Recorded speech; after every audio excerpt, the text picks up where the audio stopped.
Bonsoir, bienvenue sur la Voix de Morgane. J'espère que vous allez bien. Alors ce soir, c'est le grand soir, je vous retrouve pour la dernière lecture de Frankenstein que j'ai tenté de lire hier soir.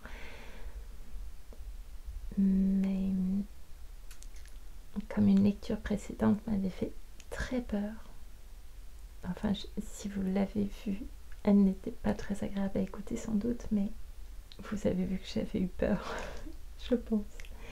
Voilà. Et là, je viens de me cogner la tête sur l'arête de la poutre et ça fait mal. Voilà, comme ça tout est dit. J'ai pris toutes les précautions possibles, toutes les excuses possibles et je vais maintenant me lancer dans cette dernière lecture. J'espère que ça vous plaira et je vous dis à tout à l'heure. J'ai une chanson dans la tête et je crois que je vais tenter à la fin. Tout comme je vais reprendre les histoires imaginées, mais alors ici je n'ai pas mes chapeaux avec moi, donc je vais refaire des petits papiers et inventer un autre stratagème pour le tirage au sort. Ou je vais changer de règle, je ne sais pas. Mais pour l'instant, je reviens à Frankenstein et je vous dis merci pour votre écoute et à tout à l'heure.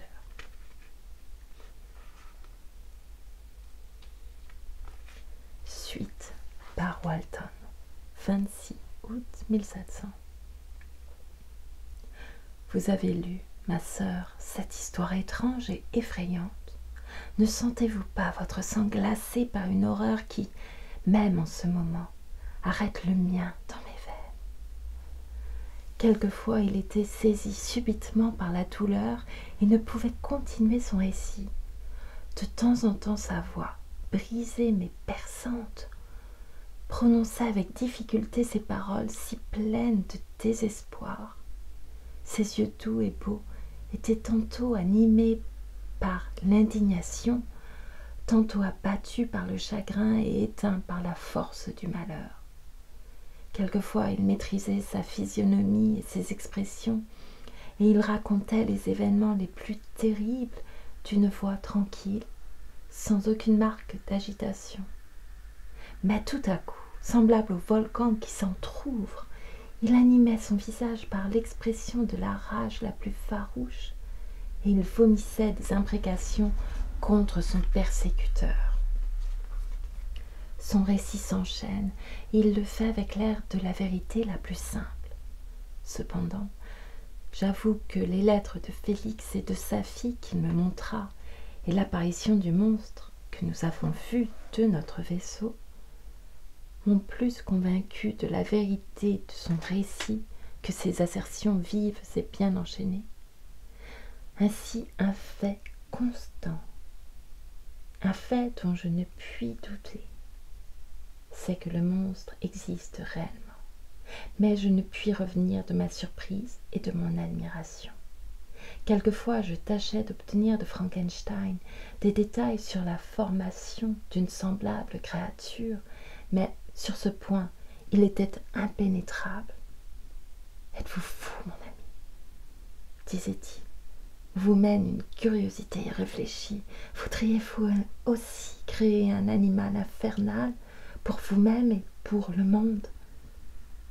Car enfin, quel est le but de vos questions? Paix, paix.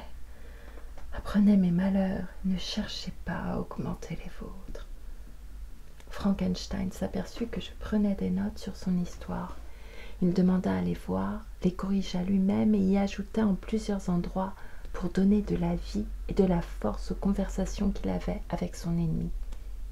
« Puisque vous avez conservé mon récit, disait-il, je ne voudrais pas qu'il fût transmis incomplet à la postérité. J'ai passé ainsi une semaine à écouter l'histoire la plus étrange que l'imagination ait jamais inventée. Mes pensées et les sentiments de mon âme ont été absorbés par l'intérêt que je porte à mon hôte et que m'inspirent ses manières aussi nobles que douces. Je désire le calmer et pourtant, puis-je conseiller de vivre à un homme aussi malheureux et privé de tout espoir de consolation? Oh non, il ne peut plus maintenant connaître d'autre joie qu'au moment où il trouvera dans la paix de la mort celle de son âme longtemps bouleversée. Cependant, il jouit d'une consolation, et il la doit à la solitude et au délire. Il croit, en s'entretenant dans ses rêves, avec ses amis, et en puisant dans ses entretiens des consolations pour ses infortunes, ou des encouragements pour sa vengeance, que ce ne sont pas des fantômes de son imagination, mais des êtres réels, qui viennent d'un monde éloigné pour le visiter. Cette idée donne à ses rêveries une solennité qui me les rend presque aussi imposantes et aussi intéressantes que la vérité. Nos conversations ne sont pas toujours bornées à son histoire et à ses malheurs. Dans tous les genres de littérature en général, il montre des connaissances profondes et un jugement rapide et sûr. Son éloquence est forte et touchante. Je ne puis l'entendre sans pleurer lorsqu'il raconte un événement affligeant ou qu'il veut mettre en mouvement les sentiments de la pitié ou de l'amour. Combien un tel homme devait être admirable dans ces jours de prospérité, puisqu'il est si noble et si grand dans son infortune. Il semble sentir son propre mérite et la grandeur de sa chute. Lorsque j'étais plus jeune, m'a-t-il dit, je me sentais appelé à quelque grande entreprise. Mes sentiments sont profonds, mais tel était le calme de mon jugement qu'il me rendait propre à m'illustrer par des faits éclatants. J'étais soutenu par le sentiment de mon mérite lorsque d'autres en eussent été écrasés, car il me semblait que c'était un crime de consumer dans un chagrin inutile ces talents qui pouvaient être utiles à mes semblables. En réfléchissant à l'œuvre que j'ai accomplie, et qui n'est pas moindre que la création d'un animal doué des sens et de la raison, je ne puis me ranger au nombre des esprits ordinaires. Mais ce sentiment, qui me soutenait dans le commencement de ma carrière, ne sert maintenant qu'à m'accabler dans ma chute. Toutes mes observations, toutes mes espérances sont comme si elles n'étaient pas, et semblable à l'archange qui aspirait à la toute-puissance, je suis enchaîné dans un enfer éternel. Mon imagination était vive et en même temps susceptible d'analyse et d'une application assidue. Ce n'est qu'avec deux qualités si opposées que j'ai pu concevoir et réaliser la création d'un homme. Même à présent, je ne puis me souvenir sans émotion des rêveries qui m'occupaient avant la fin de mon ouvrage. Je foulais le ciel dans ma pensée, tantôt fier et joyeux de ma puissance, tantôt impatient d'en contempler les effets. Dès mon enfance, j'avais nourri de hautes espérances et une ambition sublime. Mais combien je suis abaissé. Ah, mon ami, si vous m'aviez connu tel que j'étais autrefois, vous ne me reconnaîtriez pas dans cet état de dégradation. Rarement la tristesse pénétrait dans mon cœur. Je semblais porté par une haute destinée jusqu'au jour où je suis tombé pour ne plus me relever. Faut-il donc que je perde cet homme admirable? J'ai longtemps désiré un ami. J'ai cherché un homme qui pût m'aimer et sympathiser avec moi. Vois, j'en ai trouvé un sur ces mers désertes, mais je crains de ne l'avoir connu que pour apprendre à l'apprécier et le perdre. Je voudrais lui faire aimer encore la vie, mais il repousse cette idée. Je vous remercie, Walton, m'a-t-il dit, de vos bonnes intentions pour un malheureux comme moi. Mais en me parlant de nouveaux liens et de nouvelles affections, croyez-vous qu'il y en ait qui puissent tenir lieu de ceux qui ne sont plus? Quel homme remplacerait Clerval auprès de moi? Ou quelle femme pourrait me tenir lieu d'Élisabeth? et même, à moins que les affections ne soient fortement excitées par un attachement plus grand. Les compagnons de notre enfance possèdent toujours sur nos esprits un certain pouvoir qu'un nouvel ami peut à peine obtenir. Ils connaissent les goûts de notre enfance, ces goûts que le temps peut modifier mais qu'il n'enlève jamais. Et ils peuvent juger de nos actions d'une manière plus sûre en connaissant nos véritables intentions. Une sœur ou un frère ne peuvent jamais, à moins que les symptômes ne s'en montrent de bonheur, se soupçonner de perfidie ou de mensonge, tandis qu'un ami, quel que soit son attachement, peut, malgré lui, éprouver des soupçons. Les amis que j'ai perdus m'étaient chers non seulement par l'habitude et le charme de leur société, mais aussi par leur qualité personnelle. Et dans quelque lieu que je sois, la voix douce de mon Élisabeth et la conversation de Clerval retentiront toujours à mon oreille. Ils sont morts et, dans la solitude où me laisse leur mort, il n'est qu'un sentiment qui puisse me donner le courage de conserver ma vie. Si j'étais engagée dans une grande entreprise ou dans un projet dont l'utilité puisse s'étendre sur mes semblables, je pourrais vivre pour l'exécuter. Mais telle n'est pas ma destinée. Je dois poursuivre et détruire l'être à qui j'ai donné l'existence. Alors, mais seulement alors, ma tâche sur la terre sera accomplie et je pourrai mourir. 2 septembre. Ma bien-aimée sœur, je vous écris entourée de périls et sans savoir si je suis condamnée à ne plus revoir la chère Angleterre et les amis encore plus chers qui l'habitent. Je suis entourée de montagnes de glace qui ne présentent aucune issue et menacent à chaque moment d'engloutir mon vaisseau. Les braves marins que j'ai engagés à m'accompagner trouvent du courage en me regardant, mais je n'ai personne pour m'en donner. Notre situation est vraiment très effrayante. Cependant, mon courage et mes espérances ne m'abandonnent pas. Nous pouvons survivre. S'il n'en est pas ainsi, je répéterai les leçons de mon Sénèque et je mourrai de bon cœur. Mais quel sera l'état de votre esprit, Marguerite? Vous n'entendrez pas parler de ma mort et vous attendrez mon retour avec inquiétude. Les années s'écouleront et vous serez tourmentée par des alternatives de désespoir et d'espérance. Oh, ma chère sœur, les tourments qu'éprouvera votre cœur dans une attente peut-être vaine me paraissent plus terribles que la mort. Mais vous avez un époux et d'aimables enfants. Vous pouvez être heureuse.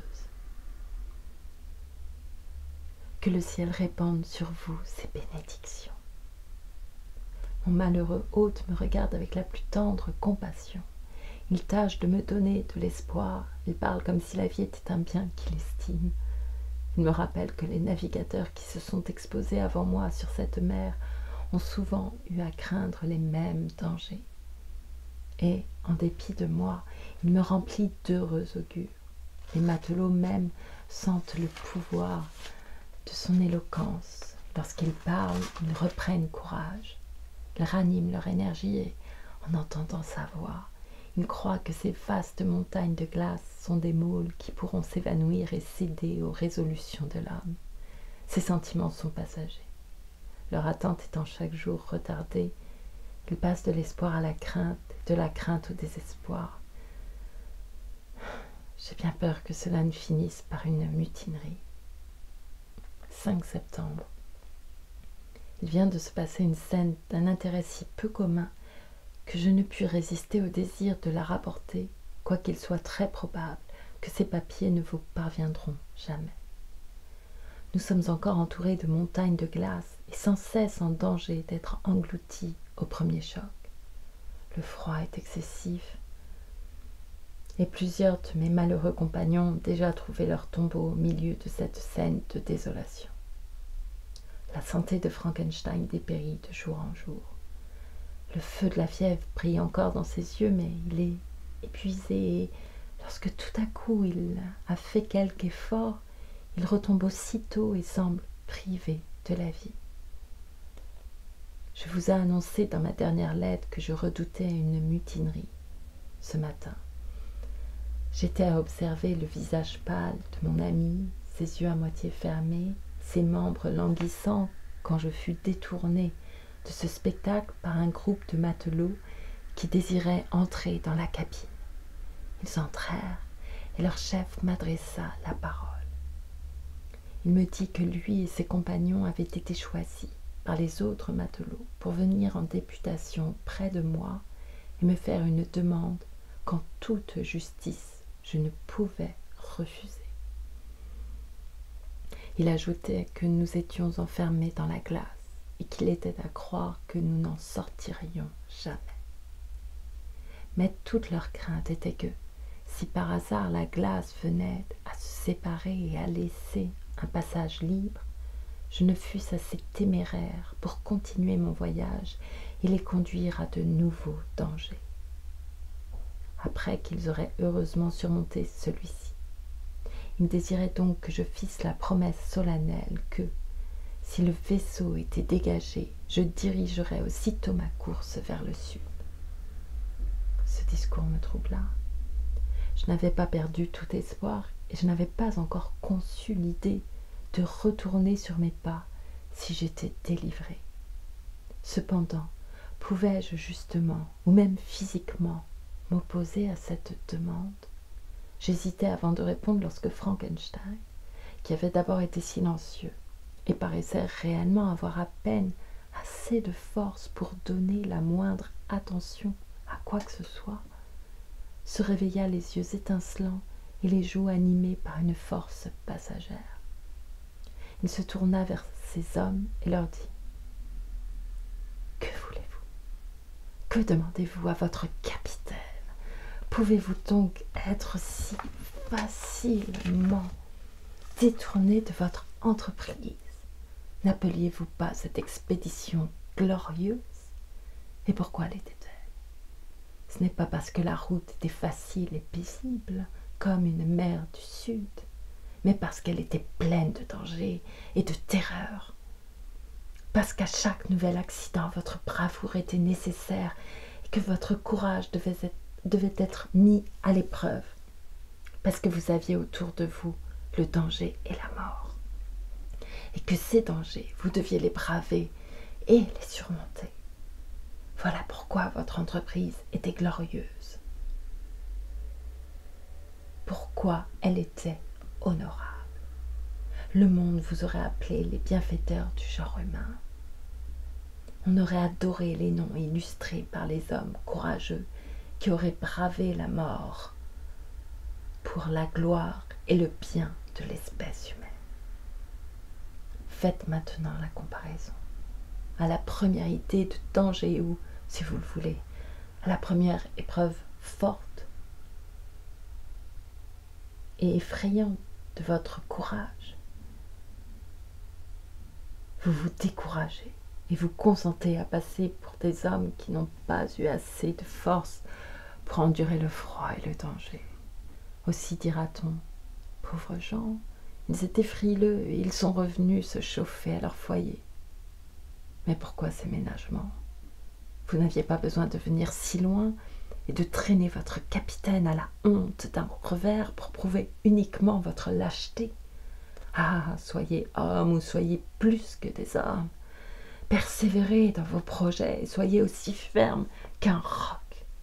Cette glace n'est pas faite d'une matière telle que vos cœurs pourraient l'être. Il se peut qu'elle change, il se peut qu'elle ne vous arrête plus si vous dites qu'elle ne vous arrêtera pas. Ne retournez pas dans votre famille avec une marque d'infamie sur le front.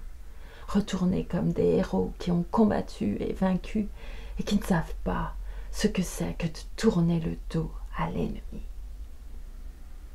Sa voix était si bien d'accord avec les différents sentiments de son discours. Ses yeux exprimaient une résolution et un héroïsme si grands que vous ne devez pas vous étonner que ces hommes fussent émus. Ils se regardaient l'un l'autre, incapables de répondre. Je pris la parole.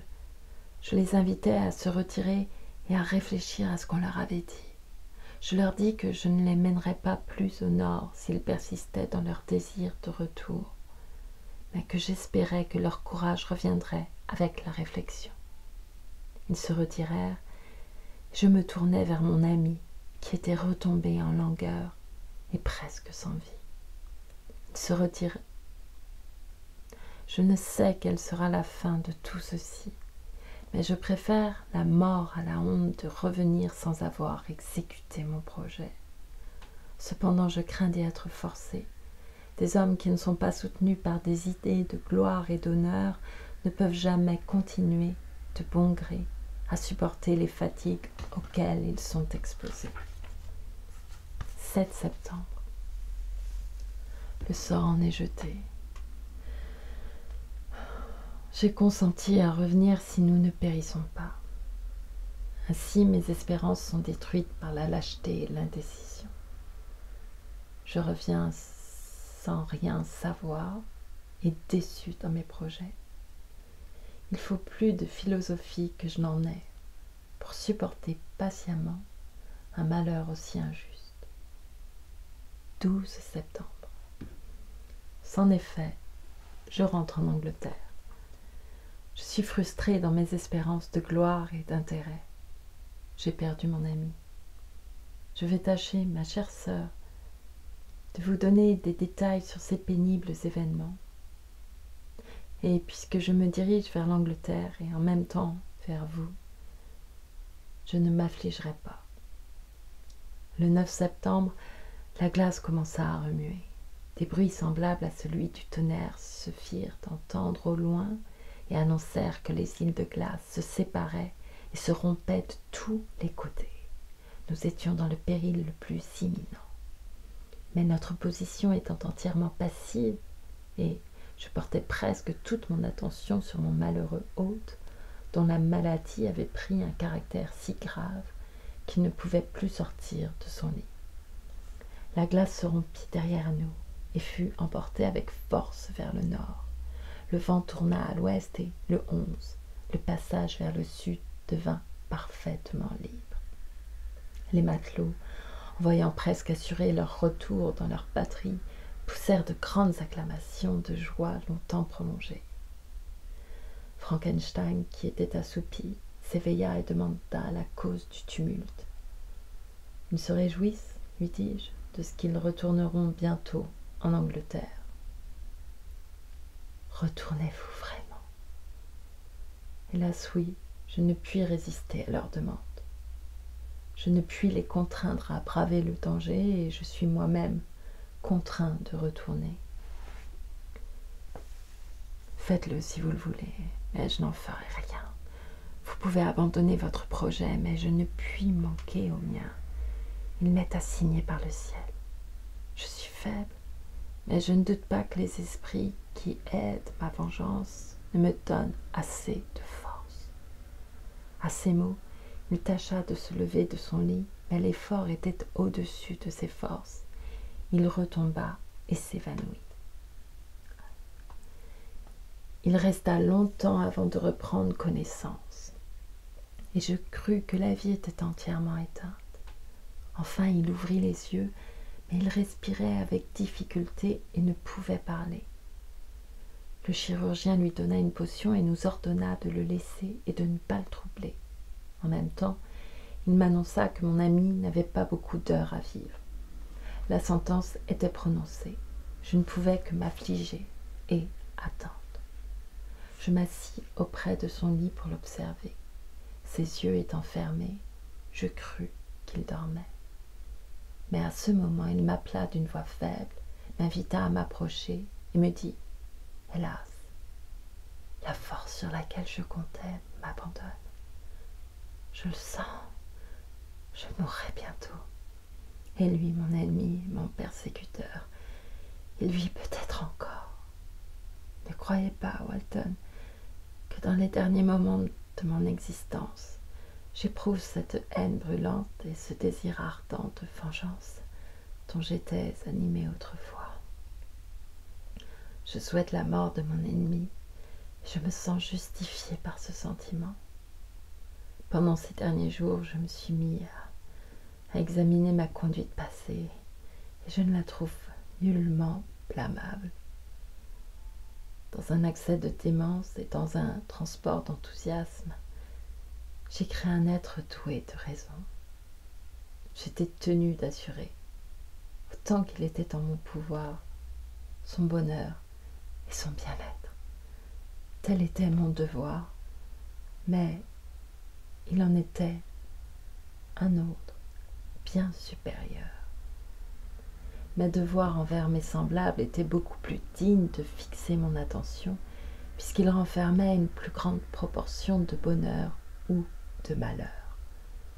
Soutenu par cette considération, j'ai refusé, et avec raison, de former une compagne pour l'être que j'avais créé. Il montrait une perversité et un égoïsme que personne n'aurait pu égaler. Il a immolé mes amis. Il a voué à la mort des êtres qui jouissaient de deux biens inestimables, le bonheur et la sagesse. Et je ne sais où s'étanchera cette soif de vengeance. Malheureux lui-même de ne pouvoir faire le malheur des autres, il fallait qu'il mourût. Mon devoir était de lui donner la mort, mais j'ai succombé. Conduit par l'intérêt et des motifs coupables, je vous ai demandé de prendre mon ouvrage s'il n'était pas terminé. Je renouvelle cette prière à présent que je ne suis quittée que par la raison et la vertu. Cependant, je ne puis vous demander de renoncer à votre pays et à vos amis pour remplir cette tâche, et maintenant que vous retournez en Angleterre, vous aurez peu de chance de le rencontrer. Mais je vous engage à bien réfléchir sur ce point et à bien peser ce que vous devez faire. Mon jugement et mes idées sont déjà troublés par l'approche de la mort. Je n'ose vous demander d'entreprendre ce que je crois juste, car je ne puis être encore égaré par la passion. En pensant qu'il pourrait vivre pour être un instrument de malheur, je me trouble. Mais si j'arrête mon esprit à d'autres considérations, j'envisage cette heure, qui va être celle de mon repos, comme la seule heureuse que j'ai passée depuis plusieurs années. Je vois voltiger devant moi les formes des morts qui me sont chères, et je me jette dans leurs bras. Adieu, Walton. Cherchez le bonheur dans la tranquillité et évitez l'ambition, même l'ambition en apparence innocente, de vous distinguer dans les sciences et les découvertes. Mais pourquoi parler ainsi? Cet espoir m'a perdu, un autre peut réussir. Sa voix devenait plus faible à mesure qu'il parlait, et enfin, épuisé par cet effort, il tomba dans le silence. Environ une demi-heure plus tard, il essaya encore de parler, mais il n'en eut pas la force. Il pressa faiblement ma main. Ses yeux se fermèrent pour toujours, et le charme d'un doux sourire s'éloigna de ses lèvres. Marguerite, que puis-je ajouter sur la fin précoce de ce génie glorieux? Que dirais-je qui puisse vous faire comprendre la profondeur de mon chagrin? Tout ce que je pourrais dire serait trop faible. Mes yeux sont inondés de larmes, mon esprit est troublé par ma douleur, mais je fais route vers l'Angleterre et je puis y trouver des consolations. Je suis interrompue. Que signifient ces bruits? Il est minuit, le vent est bon et la sentinelle se meut à peine sur le pont. Encore, c'est un bruit semblable à celui d'une voix humaine, mais plus rauque. Il vient de la cabine où sont encore les restes de Frankenstein. Il faut que je monte et que j'aille voir. Bonne nuit, ma sœur. Grand Dieu, quelle scène vient de se passer. Je suis encore étourdie en y pensant. Je ne sais si j'aurai la force de l'écrire. Cependant, l'histoire que je vous ai rapportée serait incomplète sans cette dernière et étonnante catastrophe. J'entrai dans la cabine où étaient les restes de mon malheureux et admirable ami. Sur lui était penché un spectre que je ne saurais décrire. Sa stature était gigantesque, mais grossière et difforme dans ses proportions. Courbé sur le lit de mort, il avait la figure cachée par de longues boucles de cheveux en désordre. Sa main, qui était étendue, paraissait d'une couleur et d'une peau semblables à celle d'une momie. En m'entendant approcher, il cessa de pousser des exclamations de douleur et d'horreur, et il s'élança vers la fenêtre. Jamais je n'ai rien vu d'aussi horrible que sa figure. De si hideux, et en même temps d'une laideur si effrayante. Je fermais les yeux involontairement, et je m'efforçais de me rappeler quels étaient mes devoirs vis-à-vis de ce monstre sanguinaire. Je le sommais de rester. Il s'arrêta en me regardant avec étonnement, se tourna de nouveau vers le corps inanimé de son créateur et parut oublier ma présence. Chaque trait, chaque geste semblait excité par la plus sombre rage d'une passion irrésistible. « Il est aussi ma victime, s'écria-t-il. Avec sa mort, mes crimes sont consommés. Ma misérable existence touche à sa fin. Ah, Frankenstein, être généreux et quitter sacrifier. À quoi me servirait-il de te demander maintenant mon pardon, moi qui t'ai immolé irrévocablement en faisant périr tout ce que tu aimais? Hélas, il est froid, il ne peut me répondre. » Sa voix sembla étouffée, et mon premier mouvement, qui m'avait rappelé que mon devoir était d'obéir à la prière de mon ami mourant, entonnant la mort à son ennemi, fut alors arrêté par un mélange de curiosité et de compassion.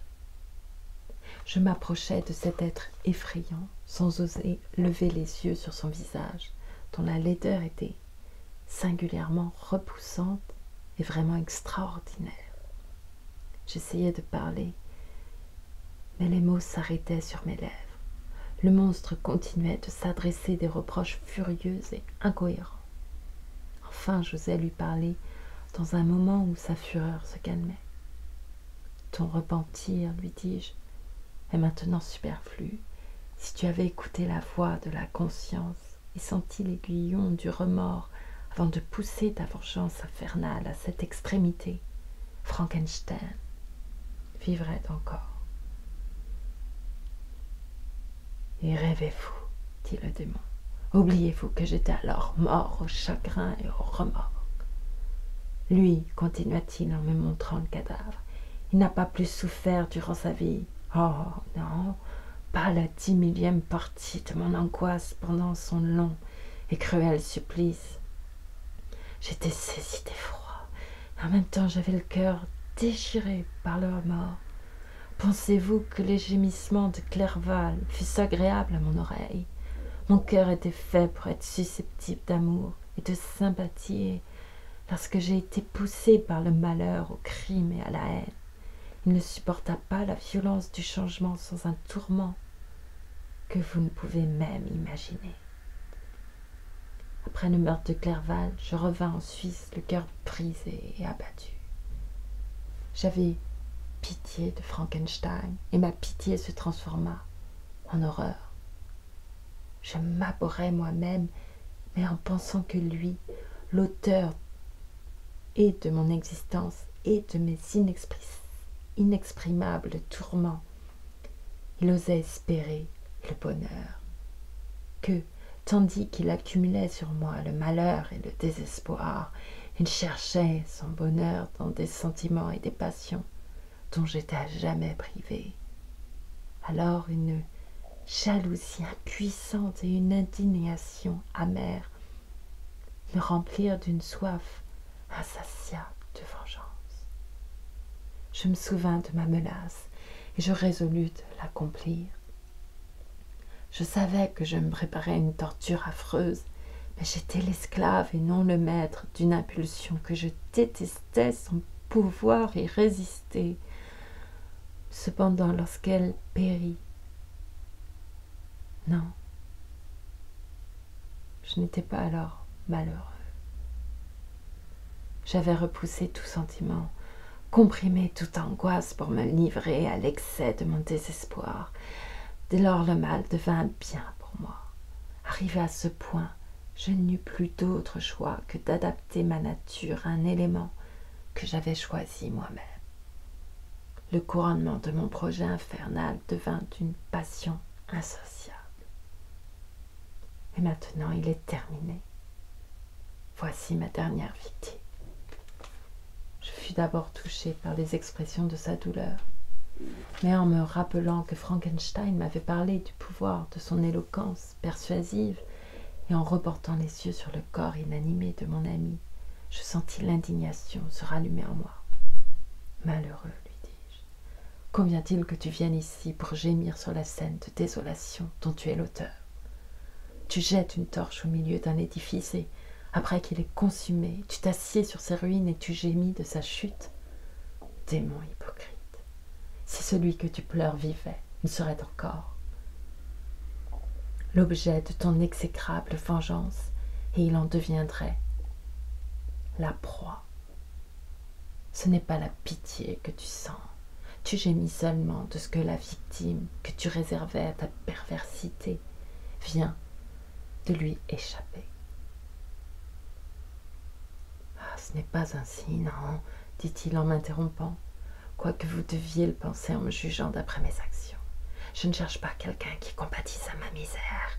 Je ne trouverai jamais de sympathie dans le temps où j'en ai cherché.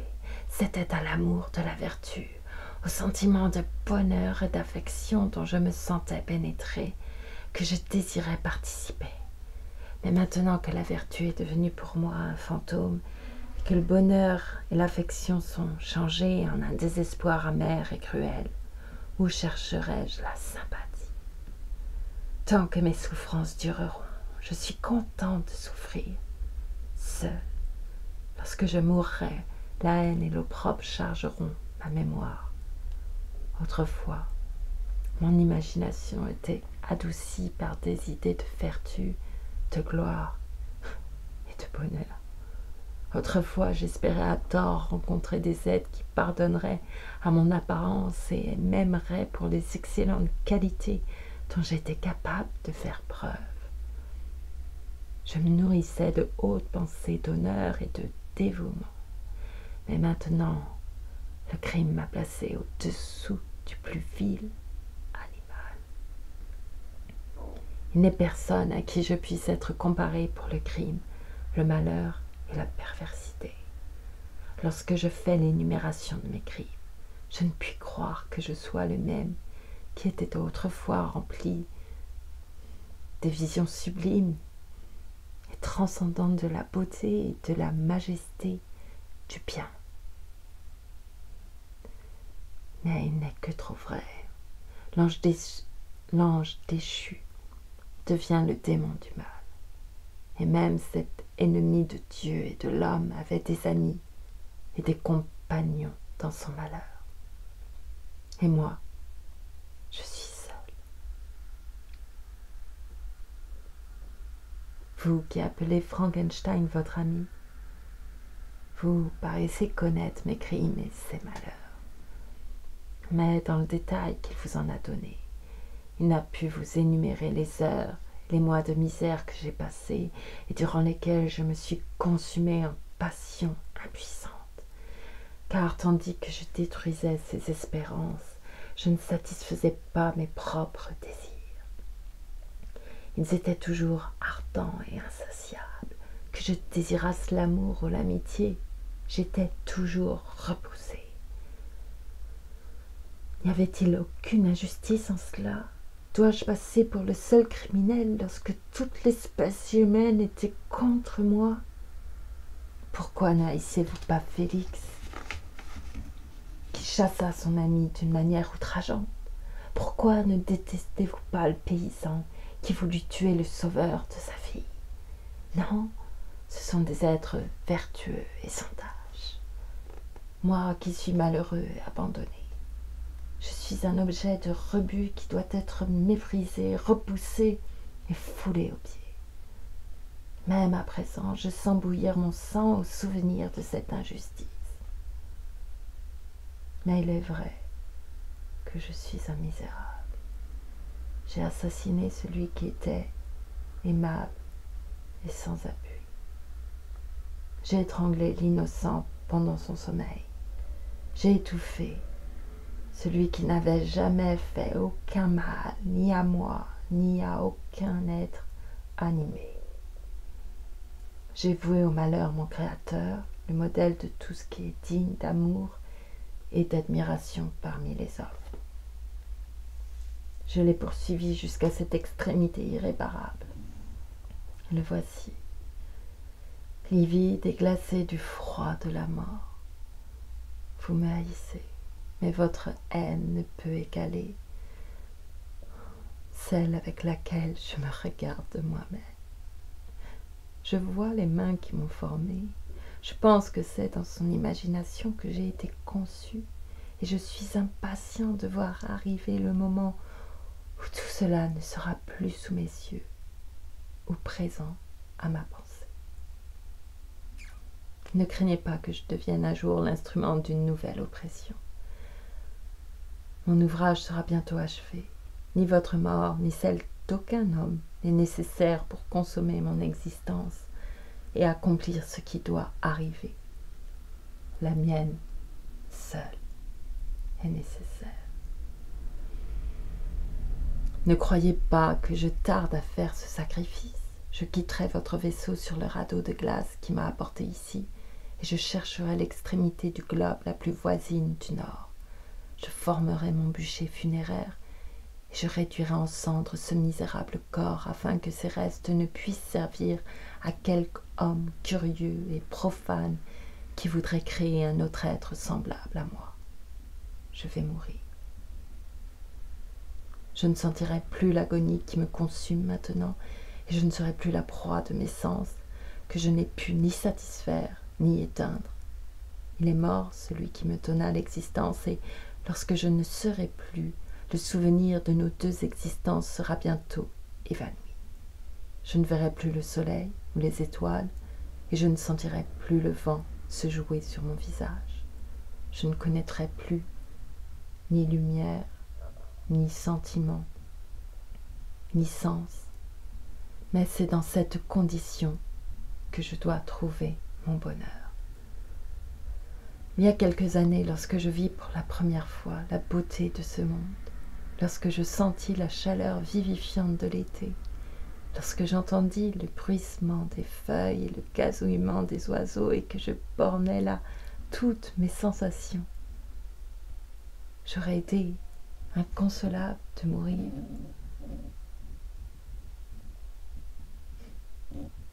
Maintenant, je n'ai pas d'autre consolation. Je n'ai pas d'autre consolation. Souillé de crimes et déchiré par le plus cruel remords, pourrais-je trouver du repos ailleurs que dans la mort? Adieu, je vous quitte, et vous êtes le dernier de toute l'espèce humaine que mes yeux verront jamais.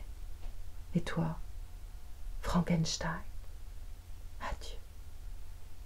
Frankenstein, si tu vivais encore et que tu conservasses un désir de vengeance contre moi, tu la satisferais mieux par ma vie que par ma mort. Mais il n'en était pas ainsi. Tu cherchais ma mort afin que je ne pusse causer de plus grands malheurs, et cependant, si par une puissance qui m'est inconnue, tu n'as pas encore cessé de penser et de sentir, tu ne peux désirer que je vive pour mon malheur. Quelle que fût ta position, mes tourments étaient encore plus cruels que les tiens, car les pointes aiguës du remords ne peuvent cesser d'envenimer mes blessures jusqu'à ce que la mort les ferme à jamais. Mais bientôt, s'écria-t-il avec un enthousiasme terrible et solennel. Je mourrai. Je ne sentirai plus ce que j'éprouve maintenant. Bientôt ces douleurs cuisantes seront éteintes. Je monterai triomphant sur mon bûcher funéraire et je tressaillirai de joie dans l'agonie au milieu des flammes dévorantes. La lueur de ce foyer s'affaiblira. Mes cendres seront emportées dans la mer par les vents. Mon esprit reposera en paix. Ou, s'il pense, il ne sera certainement pas en proie aux mêmes pensées. Adieu. Il dit et s'élança par la fenêtre de la cabine sur le radeau de glace qui était attaché au vaisseau. Il fut bientôt emporté par les vagues et perdu dans l'obscurité et l'éloignement.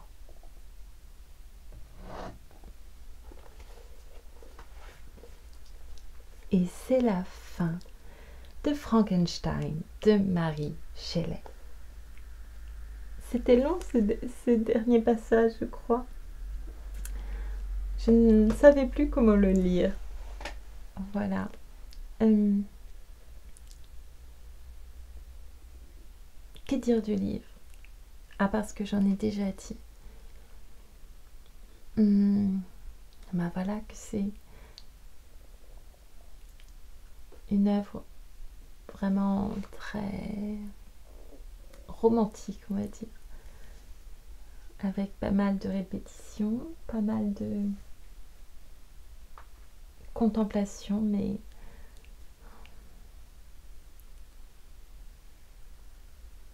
ça m'a plu quand même. Et c'est... Voilà, j'espère que la lecture vous a plu aussi. Je prends la chanson et je terminerai là.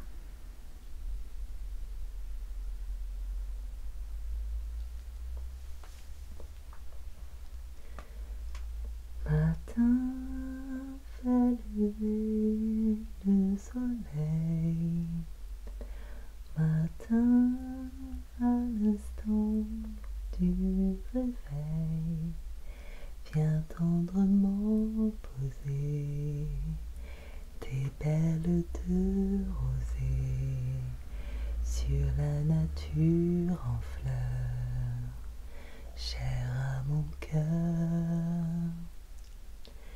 Le ciel a choisi mon pays pour faire un nouveau paradis,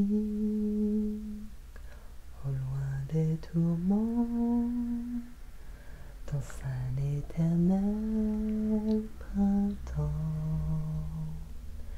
Pour les amants, chante, chante mon cœur, la chanson du matin, dans la joie de la vie qui revient.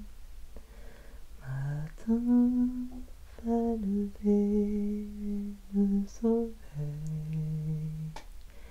Matin à l'instant du réveil, mais dans le cœur battant de celui que j'attends, un doux rayon d'amour, beau comme le jour, afin que son premier soupir réponde à mon premier désir. Oui, l'heure est venue où chaque baiser perdu ne revient plus. Chante, chante mon cœur, la chanson du matin, dans la joie de la vie qui revient. Voilà. Ma voix, j'aurais dû tousser avant parce que j'avais un petit chat dans la gorge qui m'a empêché. Bon, c'est comme ça, de toute façon, vous savez que je chante pour le plaisir comme ça. Et donc c'était une chanson un peu en contraste avec Frankenstein. Voilà. Je vous remercie beaucoup pour votre écoute, vraiment. Et je vous dis à bientôt. J'ai plusieurs projets de lecture, je ne sais pas vraiment où je vais aller maintenant.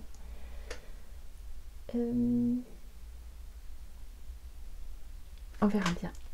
Merci beaucoup en tout cas et à très bientôt.